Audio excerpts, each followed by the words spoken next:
গাড়ি সাধন খুলে আমার মহাজনের নাম হলো মাসুদ মিয়া, সাধন খানের ড্রাইভার ছিল আর কি।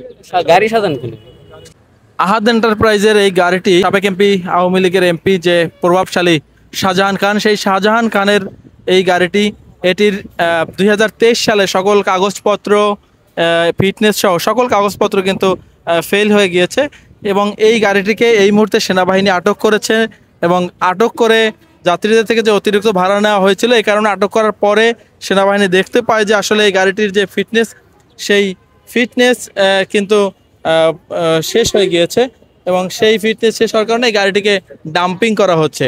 এই গাড়ির নম্বরটি যদি একটু দেখাতে চাই, ঢাকা মেট্রো ব 15-10-40 এবং এই গাড়িটি ইসলামী ব্যাংকের অনুকূলে লোন নেওয়া রয়েছে এবং এই গাড়িটিতে 2023 সালের পরে কোনো কাগজপত্র ট্যাক্স কিংবা যে ফিটনেস সেটি আপডেট করা হয়নি এবং কোনো ধরনের এই কাগজপত্র ঠিক ছাড়াই এই গাড়িটি 2023 সালের পর থেকে সড়কে চলছিল এবং সে এই সড়কে চলা এই গাড়িটি আজকে সেনাবাহিনীর কবজায় পড়লে কিন্তু এই যে গাড়িটিকে ডাম্পিংয়ের ব্যবস্থা করে এখানে পুলিশ সদস্যরা এসেছেন, তারা এই গাড়িটির যে ডাম্পিংয়ের যে প্রক্রিয়া সেই প্রক্রিয়া কিন্তু তারা চালাচ্ছেন আমরা দেখতে পাচ্ছি এবং এই গাড়িটি 2023 সাল থেকে সকল কাগজপত্র ফেল হয়ে গিয়েছে, ট্যাক্স কিংবা যে ফিটনেস আপডেট সেটি কিন্তু করা হয়নি।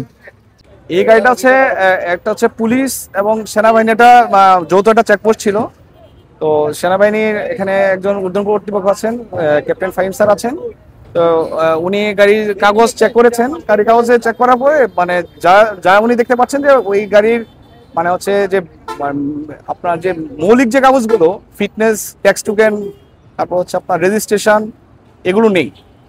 তো ইনফ্যাক্ট হচ্ছে ড্রাইভার সাহেবের লাইসেন্সটাও নেই। তো হচ্ছে আমরা হচ্ছে ফাহিম স্যারের নির্দেশক্রমে গাড়িটা হচ্ছে আমরা ডাম্পিংয়ে প্রেরণ করছি, যেহেতু কোনো পেপারস উনি দেখাতে পারেন নাই। উনি যদি পরবর্তীতে যদি পেপারস দেখাতে পারেন উনি আইনি প্রক্রিয়া সমাধান করে গাড়িটা নিয়ে যাবেন। বাড়তি ভাড়া আদায়ের বিষয়ে আসলে আমরা এই গাড়িটাকে জরিমানা করতে চেয়েছিলাম, যেহেতু এই গাড়িটা কোনো ডকুমেন্ট নেই, তো আমরা কোনো জরিমানা করতে পারিনি। মানে হচ্ছে যেহেতু ডকুমেন্টাল কোনো ডকুমেন্ট দেখাতে পারে না, আমরা হচ্ছে গাড়িটা হচ্ছে ডাম্পিংয়ে প্রেরণ করছি। হ্যাঁ, এখানে ক্যাপ্টেন স্যার আছেন, উনি হচ্ছে ওনার তত্ত্বাবধানে উনি হচ্ছে প্রতিটা যাত্রীর কাছ থেকে যে অতিরিক্ত ভাড়া আদায় করা হয়েছিল উনি মানে প্রতিটা যাত্রীর কাছে টাকাগুলো ফেরত দিয়েছেন এবং চেষ্টা করছেন।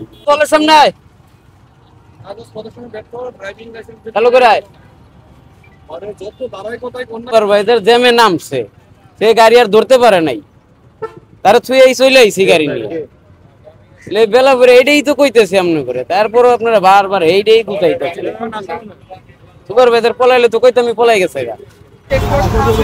ডাম্পিং এ যাচ্ছে এই আহাদ পরিবহন এবং এটি সাবেক আওয়ামী লীগের প্রভাবশালী এমপি শাহজাহান খানের এই গাড়ি এবং এই গাড়িটিকে ডাম্পিং এ নেওয়া হচ্ছে। দেখতে পাচ্ছেন সেনাবাহিনীর চেকপোস্টে এই গাড়িটিকে ধরা হয়েছে এবং এখান থেকে ধরে এটিকে ডাম্পিং এ প্রেরণ করা হচ্ছে।